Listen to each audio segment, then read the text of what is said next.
बच्चों, आज हम अपना नया टॉपिक स्टार्ट करने जा रहे हैं जिसका नाम है रहीम। हमने पिछली वीडियो में रैदास के पद किए थे और आज स्टार्ट करते हैं रहीम के दोहे। रहीम जी के दोहे पढ़ने से पहले आइए रहीम जी का जीवन परिचय जान लेते हैं। रहीम का जन्म लाहौर, जो कि अब पाकिस्तान में है, उसमें सन 1556 ईस्वी में हुआ। इनका पूरा नाम अब्दुर रहीम खान खाना था। रहीम अरबी, फारसी, संस्कृत और हिंदी के अच्छे जानकार थे। इनके नीतिपरक उक्तियों पर संस्कृत कवियों की स्पष्ट छाप परिलक्षित होती है। रहीम मध्ययुगीन दरबारी संस्कृति के प्रतिनिधि कवि माने जाते हैं। अकबर के दरबार में हिंदी कवियों में इनका महत्वपूर्ण स्थान था। रहीम अकबर के नवरत्नों में से एक थे। रहीमदास जी की प्रमुख कृतियां हैं रहीम सतसई, श्रृंगार सतसई, मद नाष्टक, रास पंचाध्यायी, रहीम रत्नावली, बरवै, भाषिक, भेद वर्णन। ये सभी कृतियां रहीम ग्रंथावली में समाहित है। इसके अतिरिक्त रहीमदास ने जो अपने दोहे लिखे हैं उसमें इनके नीतिपरक दोहे ज्यादा प्रचलित हुए हैं, जिनमें दैनिक जीवन के दृष्टांत देकर कवि ने उन्हें सहज, सरल और बोधगम्य बना दिया है। चलिए स्टार्ट करते हैं बेटा दोहे। रहीमन धागा प्रेम का, मत तोड़ो चटकाए, टूटे से फिर ना मिले, मिले गांठ पर जाए। रहीमदास जी अपने इस दोहे में कहते हैं कि प्रेम का और सौहार्द का, आपसी प्रेम और सौहार्द के धागे को, यानी उन रिश्तों को जो प्रेम से बंधे हुए हैं, उनको कभी नहीं तोड़ना चाहिए। क्यों? टूटे से फिर ना मिले, अगर वो टूट जाते हैं तो वो दोबारा नहीं जुड़ पाते। मिले गांठ पर जाए, और अगर उनको जोड़ा भी जाता है तो जिस प्रकार से धागा अगर हम तोड़ते हैं और धागे को तोड़कर दोबारा जब जोड़ते हैं तो उसमें एक गांठ आ जाती है, उसी प्रकार आपसी जो रिश्ते होते हैं, प्रेम और सौहार्द के जो रिश्ते हैं, अगर उनमें एक बार खटास आ जाती है तो दोबारा उन रिश्तों के मिलने से कोई लाभ नहीं होता, अर्थात पहले जैसी बात उन रिश्तों में नहीं रहती। इसीलिए रहीमदास जी जोर देते हैं कि प्रेम का धागा कभी नहीं तोड़ना चाहिए। नेक्स्ट आते हैं बेटा, रहीमन निज मन की बिथा, मन ही राखो गोए, सुन अठिले हैं लोग सब, बांट न ले हैं कोई। इस दोहे में रहीमदास जी कहते हैं कि प्रेरित करते हैं लोगों को अपने मन की जो बिथा है, बिथा का अर्थ होता है व्यथा यानी दुख, अपने मन के दुख को मन में ही रखना चाहिए, यानी किसी दूसरे को उसको नहीं बताना चाहिए।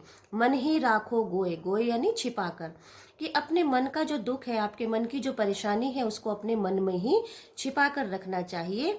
सुन अठिले हैं लोग सब, अठिला यानी मजाक उड़ाना या उपहास करना। ठीक है, आप जिसके सामने अपने दुख को रखते हो वो व्यक्ति क्या करते हैं, सब बांट न लहे कोई, आपके दुखों को बांटते नहीं हैं, अपितु क्या करते हैं, पीठ पीछे आपके दुखों का मजाक उड़ाते हैं, आपकी स्थिति का मजाक उड़ाते हैं। इसी प्रकार रहीमदास जी यहाँ पर हम सबको प्रेरित करते हैं कि अगर व्यक्ति को कोई भी दुख है, कोई परेशानी है, उसको अपने मन में ही रखो, दूसरों के उपहास का कारण अपने आप को न बनने दें। नेक्स्ट है बेटा, एके साधे सब सधे, सब साधे सब जाए, रहीमन मूल ही सींचिबो, फूले फले अघाए। अघाए यानी तृप्त होना, संतुष्ट होना। इस दोहे में रहीमदास जी क्या कहते हैं कि एक है साध है सब सद है, यानी एक, केवल एक परमात्मा को ही अगर आप उसकी आराधना करते हो तो आपको समस्त समाज की जो उपलब्धियां हैं वो प्राप्त हो जाती हैं, है ना। सब साध है सब जाए, किंतु अगर आप केवल परमात्मा को ही ध्यान में नहीं रखते हो, परमात्मा की आराधना नहीं करते हो, तो क्या है, जो भी भौतिक वस्तुएं आपके पास हैं उन सब का कोई अर्थ नहीं रह जाता, परमात्मा का अगर आपके पास अस्तित्व या उसका स्थान नहीं है। यानी केवल एक ईश्वर को अगर आप ध्याते हैं, ईश्वर की आराधना करते हैं, तो आप सब कुछ पा सकते हैं। रहीमन मूल ही सींचिबो, फूले फले अघाए। रहीमदास जी कहते हैं कि इसी कारण केवल मूल ही, मूल यानी जड़, जड़ को ही सींचो, जिस जड़ से आपको, यानी जिस पेड़ से या जिस वृक्ष से आपको फल या सब्जी जो भी प्राप्त करनी है, केवल उसकी जड़ को सींचो, है ना। फूले फले अघाए, जब वो फूल जाता है वो वृक्ष जड़ को सींचने से, तो उसके बाद क्या होता है, उससे जो आपको फल और जो सब्जियां प्राप्त होती हैं या जो आपको फल प्राप्त होते हैं वो अघाय यानी आपकी आत्मा को या आपके मन को संतुष्ट करते हैं, आपको संतुष्टि प्राप्त होती है।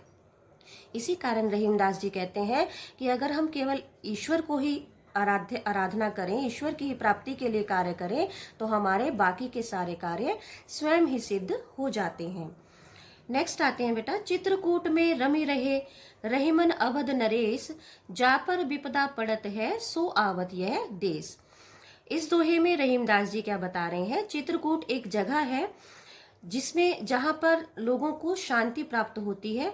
तो यहाँ श्री रामचंद्र जी जब 14 वर्ष का वनवास उन्हें प्राप्त हुआ था, तो मन की शांति प्राप्ति के लिए रामचंद्र भी वहां से जो है चित्रकूट गए थे अयोध्या से।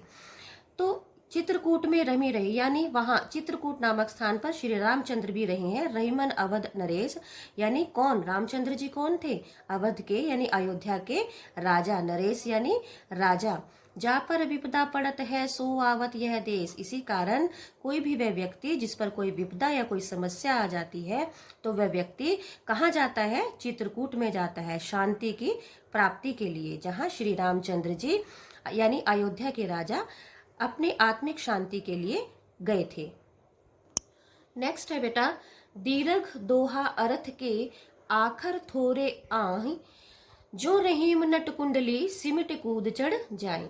इसमें रहीमदास जी क्या कहते हैं कि दोहा एक ऐसा छंद है जिसमें अक्षर तो थोड़े होते हैं, आखर, आखर यानी अक्षर, थोड़े यानी थोड़े, है ना, आही यानी आते हैं, कि दोहे में अक्षर तो थोड़े होते हैं किंतु उनमें बहुत गहरा अर्थ छिपा होता है।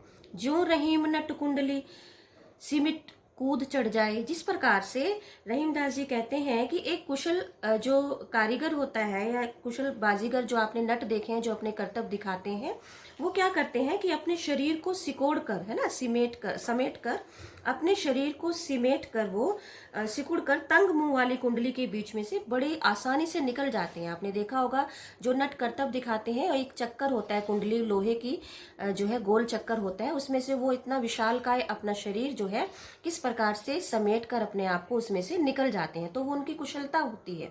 इसी प्रकार रहीमदास जी ये कहते हैं कि एक कुशल दोहाकार जो होता है वे एक दोहे के सीमित शब्दों में ही अपना बहुत गहरा अर्थ लोगों तक पहुंचा पाते हैं। धनी रहीम जलपंक को लघु जिए पियत अघाय, उददी बड़ाई कौन है जगत पियासो जाए। इस दोहे में रहीमदास जी क्या कहते हैं कि वह कीचड़ का जल, पंख होता है कीचड़, जल, कीचड़ का जल धन्य होता है, जिससे क्या है कि लघु जी, लघु यानी छोटे जो जीव हैं, जो जीव जंतु हैं, वो उस पानी को पीकर, उस कीचड़ के जल को पीकर अपनी प्यास बुझाते हैं। अघाय यानी तृप्त होना या संतुष्ट होना, यानी उस जल को पीकर छोटे छोटे जीव जो हैं वो धन्य होते हैं और उनकी आत्मा संतुष्ट हो जाती है, वो अपनी प्यास को बुझाते हैं। तो वो कीचड़ का जल ही बहुत मेरे लिए महान है और धन्य है। किंतु उददी, उददी होता है समुद्र, बड़ाई कौन है, समुद्र की बड़ाई किस काम में है, क्यों, क्योंकि समुद्र बड़ा है अगर, किंतु उसका पानी कोई नहीं पी सकता, लोग उसके जगत प्यासो जाए, लोग उसके किनारे पर खड़े प्यासे रह जाते हैं। क्यों रह जाते हैं, क्योंकि उसका जल खारा होता है, अर्थात वह किसी भी जीव की, किसी भी व्यक्ति की प्यास नहीं बुझा सकता। कहने का तात्पर्य ये है कि अगर आप बड़े हैं तो आपके अंदर कोई गुण अगर नहीं है तो आपके बड़े होने का कोई भी लाभ नहीं है।